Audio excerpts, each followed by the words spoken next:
this lens, this is the 50mm f1.8 autofocus lens by 7Artisans. And yeah, you heard that right, 7Artisans just released their very first autofocus lens. 7Artisans is a company really famous for their affordable but high quality lenses. Over the past few years they have proven that they are capable of producing high quality prime lenses for cinema cameras. They also have a lot of manual focus prime lenses. They also released some filters last year and their very first wireless lavalier microphone.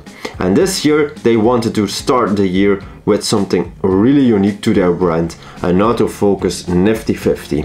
It's a daring step because there are a lot of competitors on the market already.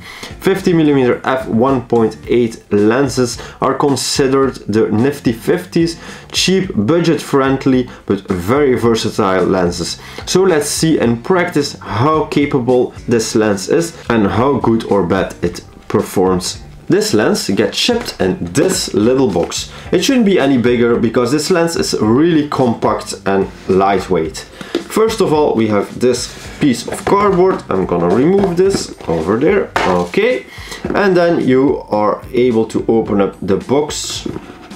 And you're instantly greeted with this small paper, which is basically a quick start guide, and it also mentions some of the specifications of this lens. More on that in a minute. Next, you're greeted with this little USB-C cable. It's USB-C to USB-A cable, which is suitable to update the lens via your computer. Next, some protective styrofoam cover, and then you're greeted with the lens. This is the lens. It's also packed in a plastic bag, but as I already opened up the box, this is how I came up with the lens. Now you can clearly see that it shines all the way around, and your lens is protected with a lens cap in the back to protect the electronics and a lens cap in the front to protect the front lens elements.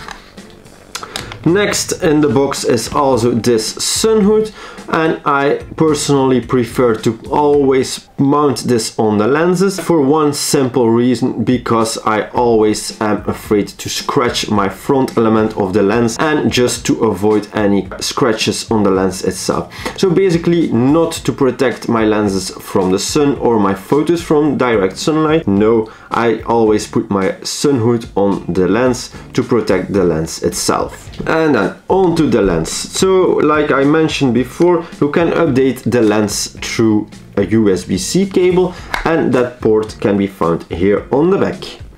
Then next we have this little tiny button over here, and this little button enables you to toggle between manual focus and autofocus. And as you can see, I can easily switch this button from the left to the right or from manual focus to autofocus. And now this is yeah, well, during my first test I encountered a little problem, and I managed to hit that button once or twice during my first photo shoot, making the lens switch between manual and autofocus.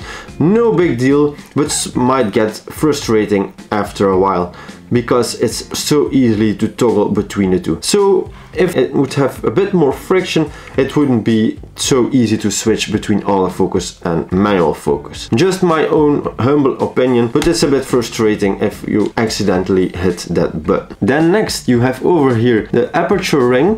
Right now it's all fixed on auto, and auto actually means that your lens will be able to controlled by the controls on your camera.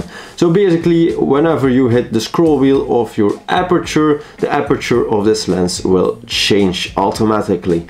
If you decide to not use the buttons on your camera, you can toggle between different apertures on this aperture ring. This ring has a lot more friction, so you won't be able to accidentally change aperture during your shoot. Now it doesn't click in between the different apertures, so that's something to keep in mind. And this lens, by the way, can change from f1.8 all the way up to f16, a slower aperture.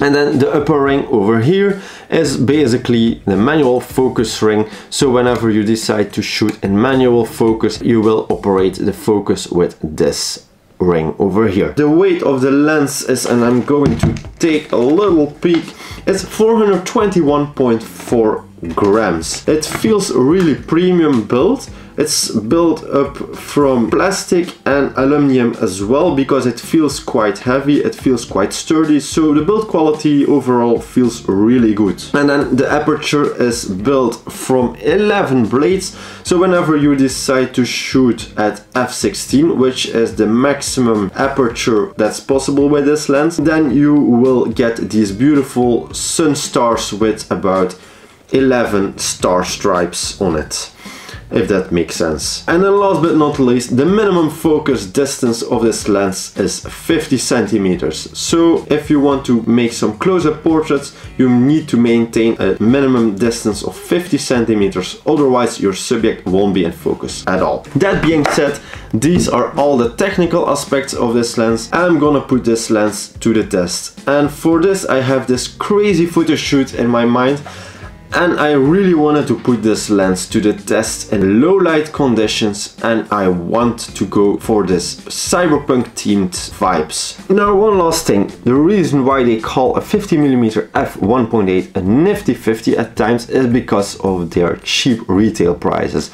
I don't know at which price this lens comes, but the competition is really strong because most companies released already years ago their 50mm f1.8. So we are really gonna put this lens to the test and see if it's worth the money it is retailed at. And one last thing, the reason why they call it a nifty 50 as well is because their extreme versatility. A 50mm lens can be used in almost any scenario, ranging from nature photography, portrait photography, product photography, and I'm probably forgetting something else as well, but I'm gonna put this all to the test in one single photo shoot, and I'm going to use my car for that, drive to a garage, do some portrait photography, car photography, some close-up shots of the car parts as well. So I'm basically gonna combine all of these elements that are possible with a 50mm lens in one single photo shoot. Only thing, whenever you're using a prime lens, guys, is that you need to move around and you won't be able to zoom in or zoom out whenever you stand too close to your subject or too far away. And that's one benefit of a prime lens, or a disadvantage. Call it whatever you want, but prime lenses in general tend to be way more sharp than a zoom lens. That being said, let's go to the car and shoot some epic Cyberpunk 5 photos.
What an epic photo shoot, guys, and I really love to use this lens. As you have seen in the video a few minutes ago, I also use this lens for videography, and it really excels at shooting video as well. So let me wrap up this video by showing you some of the results of this photo shoot. And man, I took a ton of photos. I took over 850 photos, and I really love to play around with this brand new lens from 7Artisans. So let me talk about the results in a minute, and let me talk about the good, the bad, and the ugly, and the maybe stuff from this lens. Let's start with some good points of this lens. And first of all, I really want to stress on the fact that this lens is so lightweight, and it's really easy to manipulate the camera. It feels really good and high quality, but 7Artisans managed to keep the weight down. Another really stunning result I obtained is the fact that I did shoot with this lens in harsh conditions, so dark shadows and strong highlights because of the dark environment in the garage. And I really played around with the lens, and I didn't notice barely any chromatic aberration. So regarding the quality of the lens, the bokeh, this lens really excels, and you can really see that 7Artisans is known on the market for its sharp lenses, but the bokeh is really cool as well. And you can clearly see that in some shots I took a few days ago close to my Christmas tree.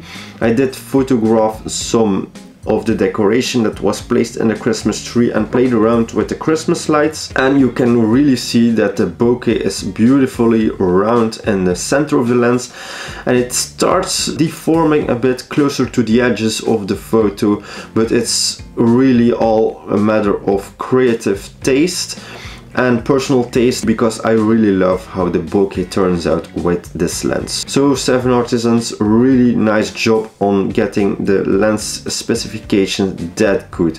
And the chromatic aberration, yeah, well, there is some chromatic aberration, but it's very limited, and it didn't disturb any photos at all. And even the lens distortion for this 50mm is really limited. I did not correct any photos regarding lens distortion in Lightroom at all, and for one reason as well, because there are no lens profiles for 7Artisans lenses available in Lightroom. So that is something you need to keep in mind as well. But also for video, this lens really excels. As you could see in the video, it sometimes missed the autofocus as well, or the focus in general.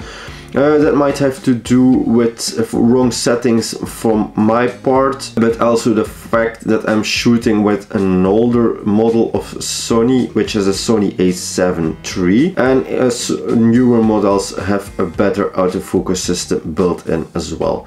So maybe it's something regarding the lens, maybe something related to the camera, and maybe some part related to me.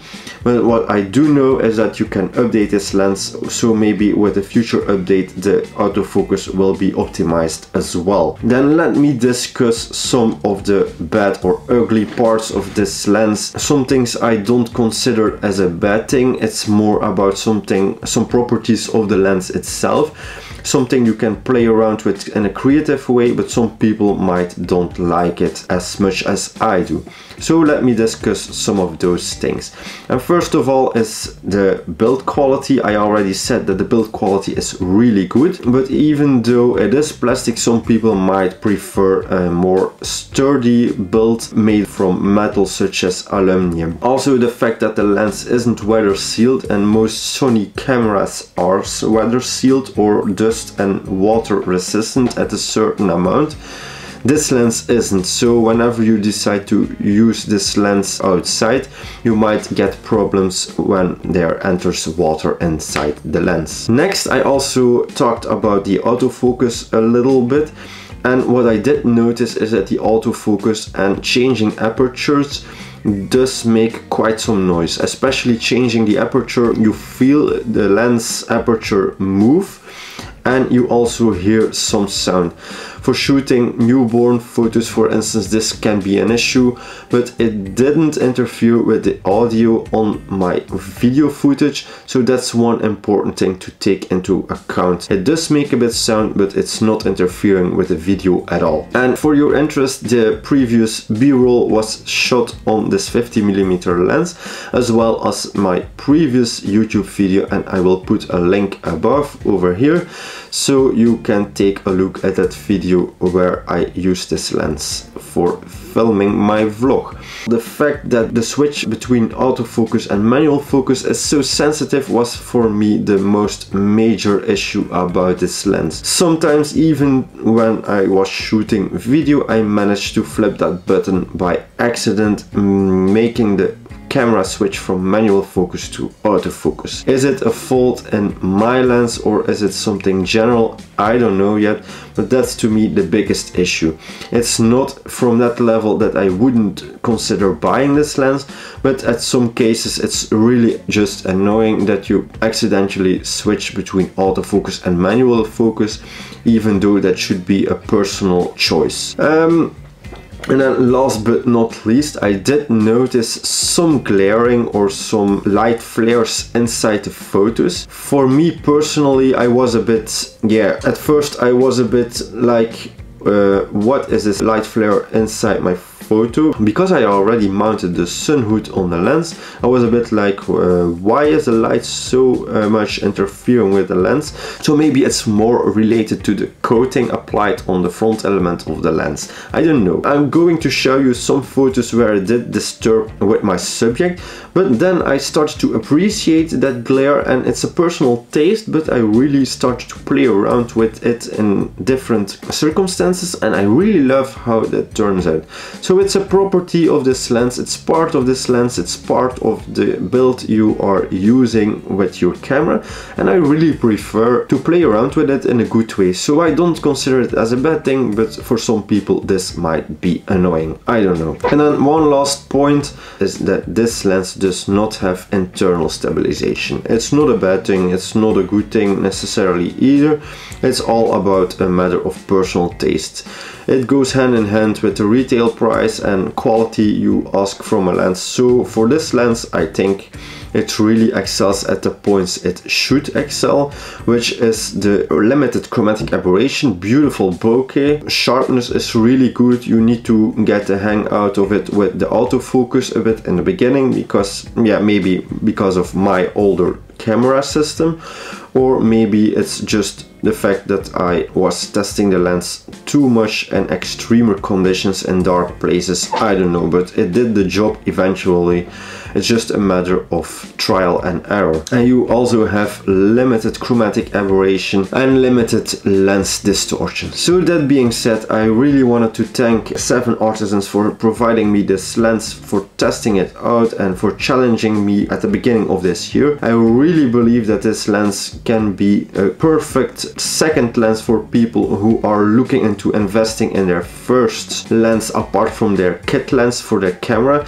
And what better lens, guys, than starting with a Nifty 50, a 50mm f1.8, a lens that is suitable for any type of photography. And if you ever decide to go on holiday and only take one single lens with you, then it should be a Nifty 50, because you can use it for landscape photography, portrait photography.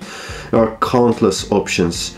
So guys, that was my review. I really hope you liked it. I'm going to show a bit more photos on screen right now. I really hope you love those photos.